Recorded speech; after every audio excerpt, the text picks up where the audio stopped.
लखनऊ में गुरुवार दोपहर जो हुआ वो सिर्फ एक मर्डर की कहानी नहीं, ये कहानी है रिश्तों में बढ़ते तनाव, गुस्से और उस खतरनाक सोच की जहां इंसान बातचीत का रास्ता छोड़कर बंदूक उठा लेता है। गोमती नगर में एक बैंक के बाहर पति पत्नी मिलने का मकसद क्या था ये तो जांच बताएगी, लेकिन बातचीत खत्म हुई गोलियों की आवाज के साथ। दिव्या मिश्रा आईसीआईसीआई बैंक में रिलेशनशिप मैनेजर थी।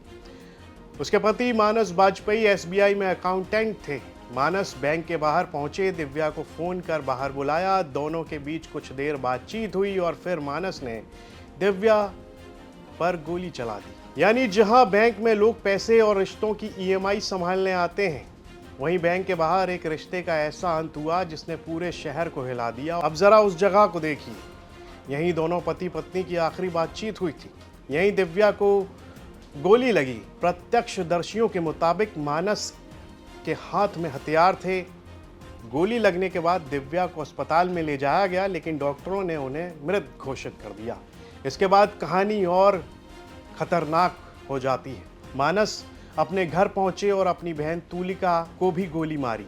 इसके बाद उसने खुद को गोली मारी, जीवन लीला समाप्त कर ली। पुलिस के मुताबिक मौके और घर से 3 हथियार बरामद किए गए। अब सवाल है, आखिर ऐसा क्या हुआ था कि एक पति अपनी पत्नी, अपनी बहन और आखिर में खुद की जीवन लीला खत्म करने पर उतर आया। पुलिस की जांच में पारिवारिक विवाद और फैमिली कोर्ट में चल रहे मामले की बात सामने आई है। एक व्हाट्सएप स्टेटस का जिक्र भी है जिसमें मानस ने पत्नी पर धोखा देने का आरोप लगाया है। लेकिन यहाँ एक बात समझना जरूरी है, वो ये है कि किसी रिश्ते में विवाद हो सकता है, गुस्सा हो सकता है, कोर्ट कचहरी हो सकती है, लेकिन बंदूक किसी समस्या का समाधान नहीं है। और इस केस में तो एक गोली ने सिर्फ एक जिंदगी नहीं छीनी है, इसके बाद दूसरी जिंदगी गई और आखिर में आरोपी ने अपनी भी जिंदगी खत्म कर ली। अब जरा उस पड़ोसी की बात सुनिए जो मानस की वो जानता था। किराएदार के मुताबिक तो मानस के गोली लगी थी। उसका कहना है कि मानस का नेचर बहुत अच्छा था और उसके जैसा कोई नहीं था। कुछ सिचुएशन थी उनकी? कोई नहीं, नॉर्मल जैसे हमेशा आते थे। वो यहीं पर निवास कर रहे हैं? यहीं पर निवास करते थे हमेशा।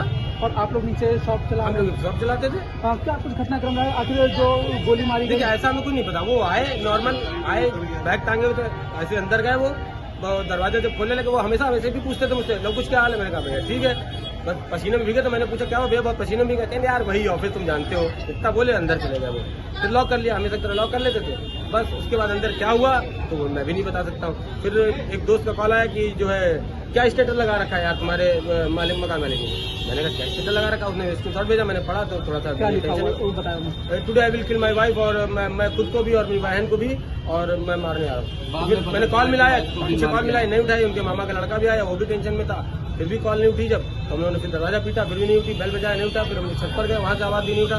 फिर दरवाजों पे लाके मारी 5-6 लोगों ने। जब दरवाजा टूटा तो हम लोग अंदर गए तो वो मेरे काले में गोली, खुद को भी गोली मार चुके थे और अपनी बहन को। और यही इस कहानी का सबसे डरावना हिस्सा है, क्योंकि अक्सर हम कहते हैं अरे वो तो बहुत अच्छा आदमी था, ऐसा कैसे कर सकता है, लेकिन अंदर क्या चल रहा था, उसके दिमाग में क्या था, ये बाहर हमेशा दिखाई नहीं देता। और यहाँ एक और दिलचस्प बात सामने आती है। वारदात के समय आसपास इतना शोर था कि गोली की आवाज तक साफ सुनाई नहीं दी। यानी शहर में ट्रैफिक का शोर, लोगों की आवाजें, रोजमर्रा की भागदौड़, और इसी शोर के बीच 3 जिंदगियां खत्म हो गईं।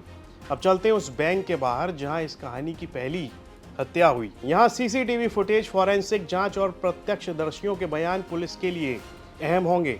पुलिस ने मौके से खोखे बरामद किए और आसपास लगे सीसीटीवी कैमरों की फुटेज खंगाली जा रही है। लेकिन जांच का सबसे बड़ा सवाल अभी भी वही है, क्या वजह इतनी बड़ी थी कि जिंदगी छोटी पड़ गई? पति पत्नी का विवाद था, कोर्ट में मामला था, आरोप प्रत्यारोप थे, लेकिन आखिर किस मोड़ पर बातचीत की जगह हथियार ने ले ली? और शायद इस केस की सबसे बड़ी सीख भी यही है, रिश्ते टूट सकते हैं, शादी टूट सकती है, केस चल सकता है, लेकिन किसी इंसान को जिंदगी से मिटा देना कोई रास्ता नहीं है। क्योंकि गुस्सा कुछ मिनट का हो सकता है, लेकिन गोली का असर जिंदगी भर का होता है। लखनऊ की इस घटना में पुलिस अब हर एंगल से जांच कर रही है। कौन सी बात सच थी, कौन सा आरोप सही था, और वारदात के पीछे असली वजह क्या थी, इसका जवाब जांच के बाद ही सामने आए। फिलहाल 3 जिंदगियां खत्म हो चुकी हैं और पीछे रह गए हैं सवाल, परिवार और एक ऐसी कहानी जिसमें बातचीत की जगह बंदूक ने ले ली थी। ये खबर रिपोर्ट की है लखनऊ से हमारे सहयोगी अंकित मिश्रा ने। इसे लिखा है मैंने यानी मधुर ने। इस पर आपकी क्या राय है कमेंट बॉक्स में लिखकर जरूर बताइएगा। यूपी से जुड़ी तमाम खबरें देखने के लिए आप देखते रहिए यूपी तक।